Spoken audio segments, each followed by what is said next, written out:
Hi, Steve Gordon here, your friendly neighborhood Palm Desert carpet repair expert. And if you found this recording, it's probably because you're in the Palm Desert area and you need your carpet fixed. If that's the case, you've come to the right place. I've made this recording to answer all of your most frequently asked questions about carpet repair. Now, if you need more information, you have some other questions, feel free to call over here at the office, and then if you actually would like, we can actually come out and fix your carpet for you. So looking forward to hearing from you real soon. Until we do, enjoy the recording.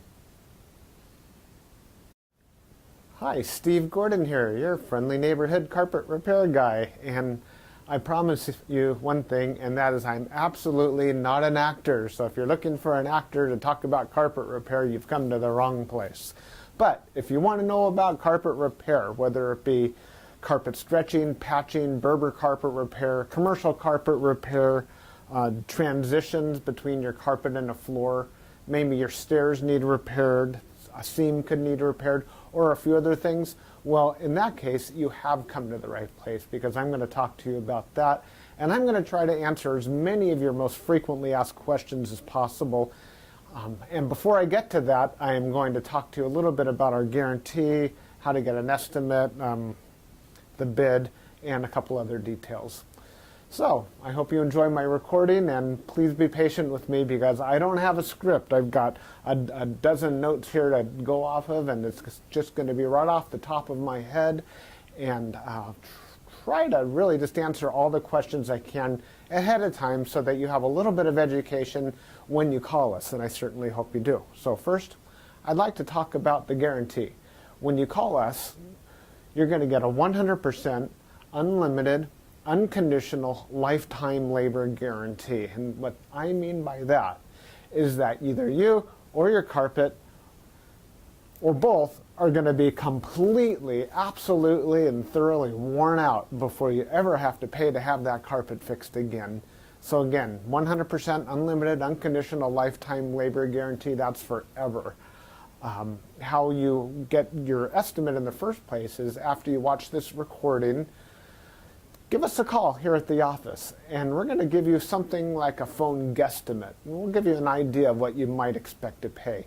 We might tell you something like between $150 and $300, or we might say between $200 and $400, or something like that. We're not going to know exactly, or even not even all that close, how much it's going to cost to have us fix your carpet for you.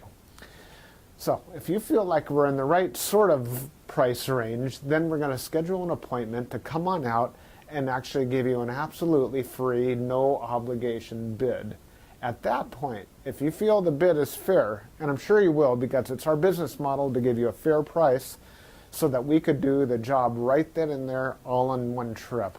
We would really love to just do it in one trip. Now, I understand that sometimes you need to get a bid on one trip and then come back at a different time, have us come back at a different time to actually do the work. But by and large, it's normally best to just get it all done all in one trip, and that's how we'll give you the best price as well. After all, driving out to your place once is going to be less expensive for both of us than it would be to drive out to your place 2 or more times. Now, another thing about the absolutely free, no obligation bid is at that point we're going to actually have an opportunity to see the work. We're going to see exactly what needs to be done because you see, when you call us on the phone, even though you think you've explained the situation thoroughly, it's very likely that either myself or one of my assistants here that helps me answer the phone won't really understand exactly what we're dealing with until we actually see it. And so that's why we really do want to come out and give you a bid in person. And by the way, if you don't like the bid, if you don't think it's fair, we're going to walk away absolutely empty-handed, and that makes us sad. So sad, because we want to be out there, we want to fix your problem and put a check in our pocket and go off to the next one. After all, this is what we do for a living. This is how we feed our families. Speaking about money, please don't pay cash. We would really prefer that you pay with a check made out to Creative Carpet Repair, or use a credit card. You can call in the office with a credit card. So cash, it's against the agreement I've made with all my contractors. Now, If you work with me directly, if I'm the actual contractor that shows up to your house and you want to pay me cash, I'm happy to take it. But for any other contractor throughout my entire company, please don't pay cash. Now, I want to talk a little bit about the carpet repairs. I've got a little bit of housekeeping out of the way. Let's talk about carpet stretching. Most people wonder why their carpet is all rippled up.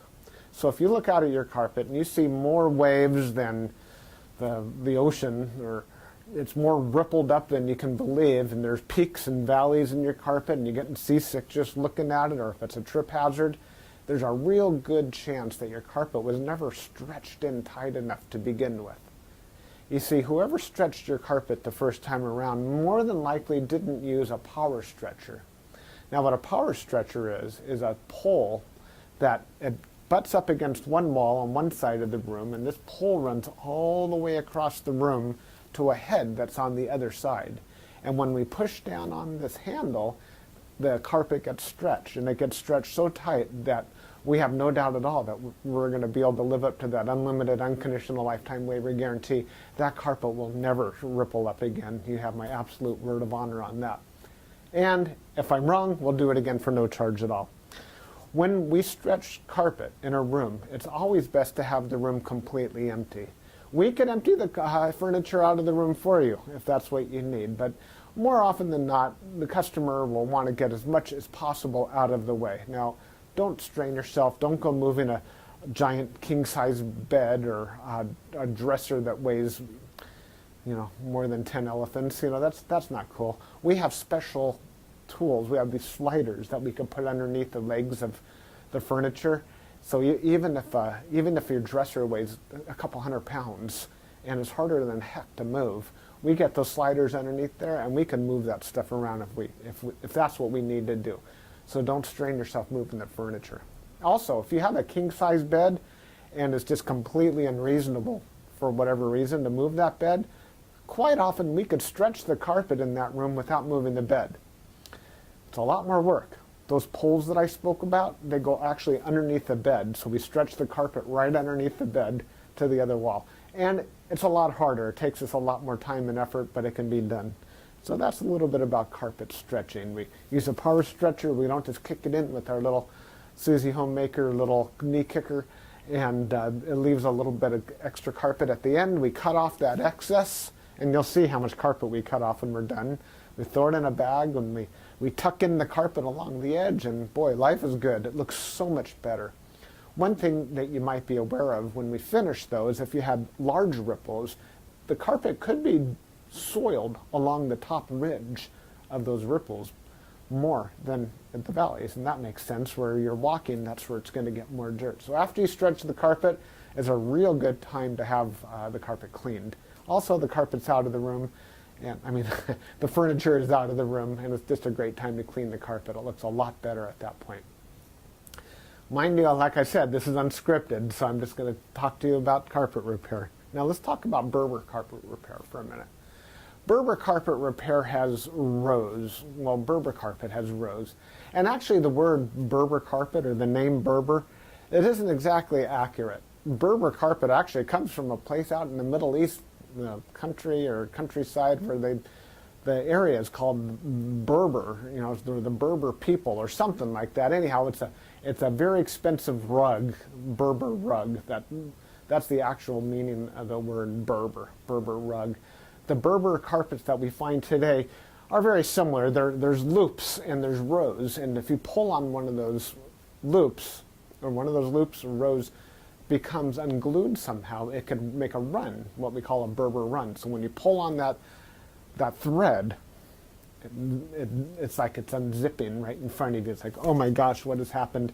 I've got this zipper run going all the way across the room. Now your higher end Berber carpet, that doesn't likely happen. It almost never does. But the lower end, middle of the road and lower end Berber carpet runs all the time. So when we fix a Berber carpet, what we're going to want to do is take out the bad area and patch a new piece in there. Sometimes we could actually weave a little bit of some new loops right into the place where that carpet has come unfurled. But more than likely, we're going to want to put in a Berber patch in that area. One reason that Berber comes apart at the seams is because the carpet was never sealed at the seams well enough to begin with. Your carpet installer that originally installed that carpet was supposed to use a latex sealer or even a glue gun or something to seal the edges of the carpet. Now, if they don't seal the edges of the carpet, that's one reason that Berber carpet is going to unfurl like crazy. So when we put in a patch or fix a Berber carpet, that area gets sealed. Now, we give the unlimited, unconditional lifetime waiver guarantee on Berber carpet as well. But mind you, just because, let's say you have a 12-foot seam and we fix 3 feet of it, that's the part that we guarantee. The rest of the seam we're not going to touch. And you may have a problem with that in the future. And that's certainly not our business to cover something we've never actually worked on before. Now, after Berber carpet patching, I'll just talk about carpet patching in general. And this includes the Berber. When you call us to have your carpet patched, the first thing that we're going to ask you is if you have any extra carpet to do the patch with. If the answer is yes, well, we're golden. We're ready to do the job. If you say no, you don't have any extra carpet to do the patch with, we'll ask, well, can we take the carpet from a closet or maybe even from underneath a piece of furniture? Because what we can do is we can take a piece of carpet from a closet and patch it right into your damaged area. And it usually works out really well. Most people would rather have a piece of carpet missing out of their closet than have a terrible, nasty area in the middle of their room where they'll see it all the time. After all, inside the closet, you usually have that covered up with shoes and old photographs and baseball bats and everything you've ever collected in your life. More about carpet patching is if you don't have the carpet to do the patch, there's really nothing I can do to help you. So you're going to need to find that carpet to do the patch with before you bother having us come out there, because if we don't have the carpet to do the patch, we're stuck. Our hands are really tied. There's nothing we can do. Now, you're probably wondering how the patch is going to look when we're finished. It's real hard to say, especially in a recording like this. So just between you and me and a million of our closest friends here watching this recording through time, that patch is likely to be visible. You see, if you take a piece of carpet that's never been walked on, it's never been soiled, it's never seen the light from the window coming in so it hasn't faded out, and you take that brand new looking type of carpet or piece of carpet and patch it in to an area that has been worn, it has been soiled, it has been faded out by the sunlight, well, certainly you're going to see the difference between the new carpet and the older carpet because it's patched right in the middle there. Certainly it's going to look a lot better than the situation you probably have right now, but patches are visible. Another reason a patch might be visible would be because, well, thick carpet, thick nap or plush carpet hides the seams quite well.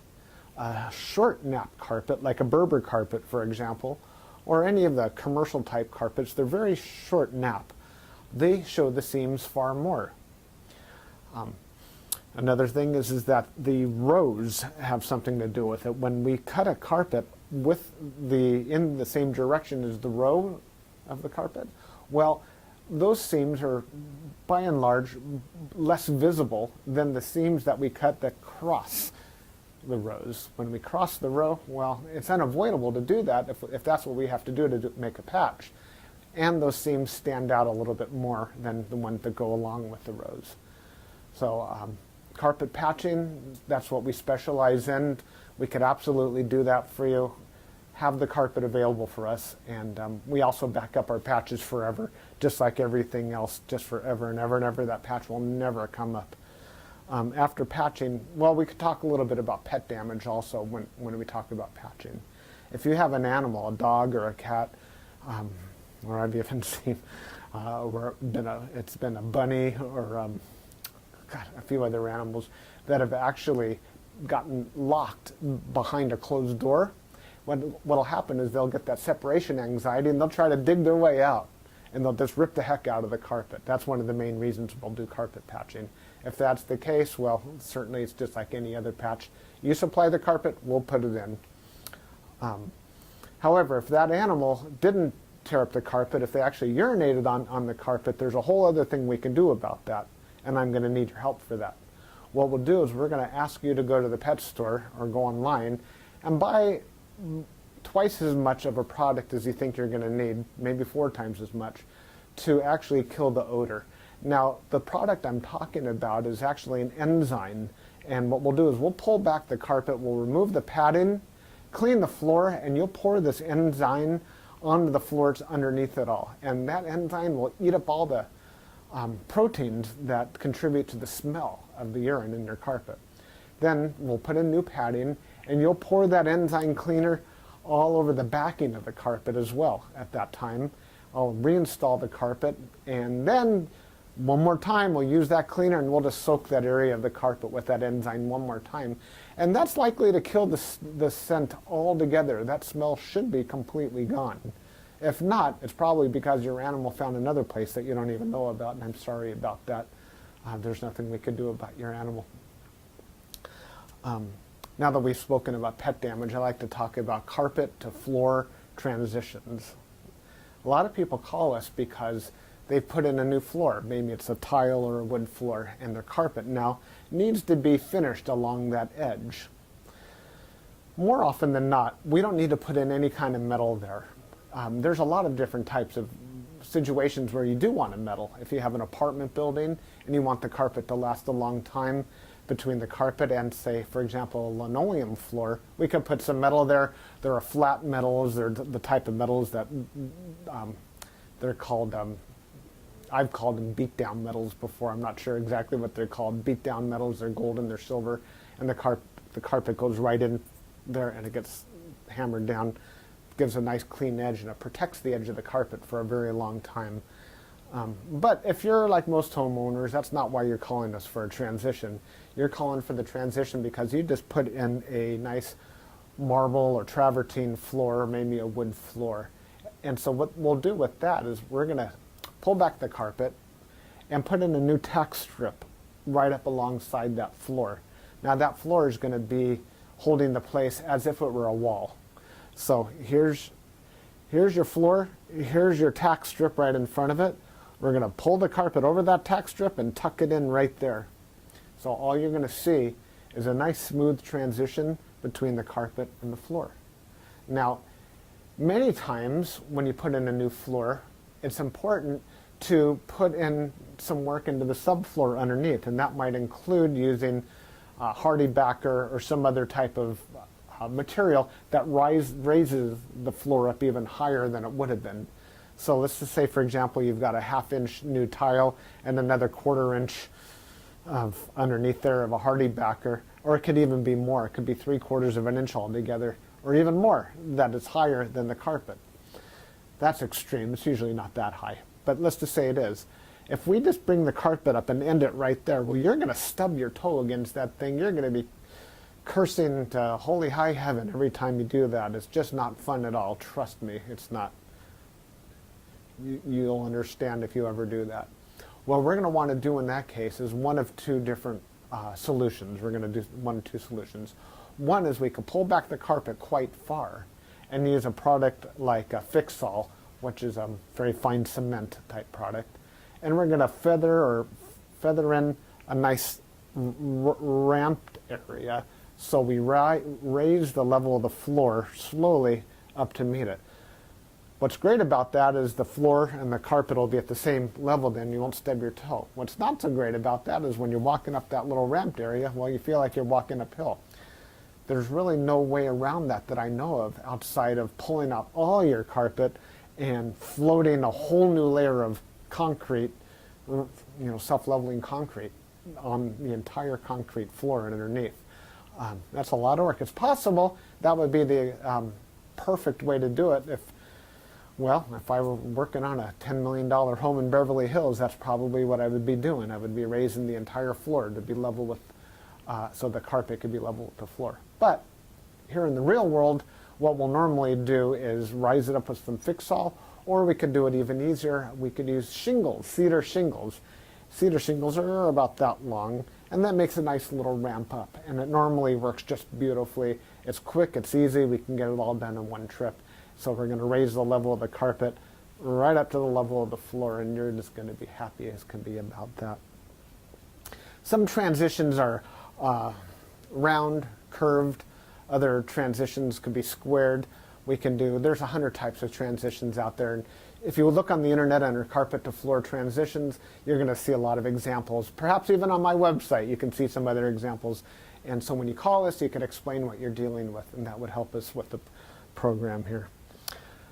Stairs. So, do you have a problem with the carpet on your stairs? I did a job like this just today, where the cat had actually torn away the corners of almost every stair all the way up the stairway. The lady was not happy about this. My solution to this was that, well, first of all, I asked her, do you have any extra carpet? And the answer was yes. You can take the carpet out of a closet. And I told her, well, you're going to have carpet missing out of a closet. And she said, well, that's fine. You can put this carpet in the closet. So she had something that didn't match at all. And she didn't mind because, well, she just didn't care that the carpet in the closet didn't match halfway through. So I took the carpet out of the closet, and the first thing I did is I completely replaced the first two stairs, because after all, the first stair or two wears out faster than everything else anyhow, and those first two stairs were pretty trashed. Instead of just fixing the little corners, just replace the entire stair if you can. It'll make a world of difference to have something new there. With all the rest of the stairs, I just did these little bitty patches all the way up one side and all the way down the other, and it was just beautiful. I think it gave her probably another 10 years of life to her carpet to fix those stairs. Another thing you could do with stairs, what some of my customers have done, and I love this idea, is replace the entire stairway by, well, let me back up a little bit. Let's just say you have a 3 or 4 bedroom house, and it's the same carpet throughout the entire house, and your stairway is pretty much in the middle of it all. And if you replace the carpet on your stairs, well, it's going to be a slightly different color than the rest of your carpet, and that's going to look low class, and we don't like that, do we? No, we don't. What I would suggest in that case is that we take the smallest room in the house, maybe a small bedroom or nursery, and pull the carpet out completely from the smallest room in the house and buy new carpet for that room. Then we have maybe a 12 by 12 piece of carpet, and we can replace the entire stairway with that carpet. That way it matches the entire rest of the house except for that one room. That'll easily save you $4,000, $5,000, $6,000, $7,000 right there. And it's a lot less work too. So I like that idea. You get a whole new stairway. A lot of people, you walk in the front door and there's the stairway right there. If the stairs look bad, it's hard to recover from that first impression. So take my word for it. That's a really great way of going. No stairs. Commercial carpet repair. If you have commercial carpet and that needs to be repaired, it either has ripples and waves or it needs a patch. If it's rippled, it might need to be stretched. We've already talked about carpet stretching. On the other hand, it might have a different issue. It could be your commercial carpet was glued down to concrete to begin with. If that's the case, what we do is we actually take a knife and we just cut right down the middle of those ripples, cut right down those bubbles, and we will re-glue the carpet right underneath there and smush it all down, and believe it or not, those bubbles are going to be completely gone. They might be completely invisible when we're finished. You won't even see where we cut it, because where we cut it is exactly where we put it back together. The carpet will be nice and tacky before we push it back down. It's a great solution. But if the carpet needs to be stretched, well, we have to get the power stretcher out, and we'll fix it up that way. Now, if your carpet in your commercial building, say you have an office, is because, let's just say that you removed a wall between two rooms. If that's the case, you may have a strip of carpet that's missing. It's always a great idea to just get a completely different color. So if you have blue commercial carpet, go get a piece of red or black. Just something completely different, because a patch going all the way down through the middle of the room that's just a little bit off, it looks low class again. But if we put a strip of red down the room, or burgundy or black, people walk in and they go, oh yeah, these people have got some class. They got a decorative idea. So that's just my opinion. Use a completely different color if it's something goes all the way across the room. Now if it's just a patch, a small patch for whatever reason, and you have a little extra carpet, we can always patch it in with whatever you have. Seam repair. Good news and bad news. The good news about seam repair is that we can make your carpet so the seam doesn't keep getting worse. The bad news is that if it looks bad now, it's probably not going to ever look good again, regardless of what we do to it. Seams have to be done properly the first time.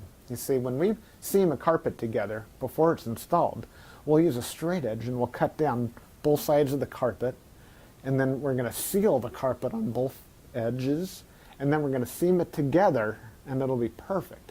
When it's completely cooled down, then we stretch it in. If we go back and try to open up the seam and cut that carpet off and try to bring it together, the chances of it ever looking better are right around 0. So I'm sorry to tell you that your seam repair, we can make it possibly look a little bit better. We can make it stop getting worse. We can make it not be a trip hazard any longer.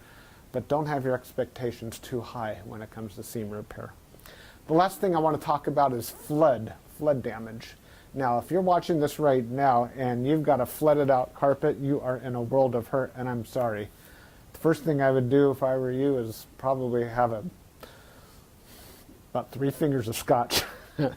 And then I would go ahead and get an extractor, like a hot water extractor. You could rent them at the just about any rental yard, and just start extracting all the water. Pull back the carpet, get rid of all the padding that's underneath your carpet. Rent a couple of blowers, or as many blowers as you need, and these things, they kind of look like a snail. As a matter of fact, that's their nickname in the field. We call them a snail. And they're shaped like that, and boy do they ever blow. And you can blow dry the whole underneath of your carpet. Set it up and get the carpet completely dry. At that stage, that's when you call us, and we can supply new padding, put a new pad, reinstall your carpet, clean the carpet for you if you're in an area that we do carpet cleaning, and life is good. You can put your furniture back and you'll be happy again. You don't have to do it yourself. If you want to call a company, even ours, depending on your area, can do that extraction for you as well. Now, if it's really flooded, I mean, seriously, like you're ankle deep in water, don't even bother. It's beyond almost everybody's ability. That means that your baseboards are all going to be all wet. A professional company will come in, remove your baseboards, and we don't do that ourselves. They'll remove your baseboards, they'll drill holes in the wall, attach blowers to your walls, and blow dry the entire area, inside the walls and out, the carpet, the floor, the whole shebang. And then we can come in and put the carpet back down at that point. So I hope that I've answered your questions. If you have any additional questions, now that you've heard me talk for the last I don't know how long, feel free to call me here at the office. I would be just tickled pink to hear from you. If I'm not here, one of my assistants, whoever answers the phone, will be well trained and will be able to answer any questions that you have about carpet repair. And then at that point, we'll be absolutely positively honored if you would have us just come on out to your place and fix your carpet for you. And that's all I have to say. Again, I'm Steve Gordon, and I promised I wasn't an actor, and by now you believe it. I'm a carpet repair guy, and I'll be looking forward to hearing from you, so please call me. Thanks. Bye-bye.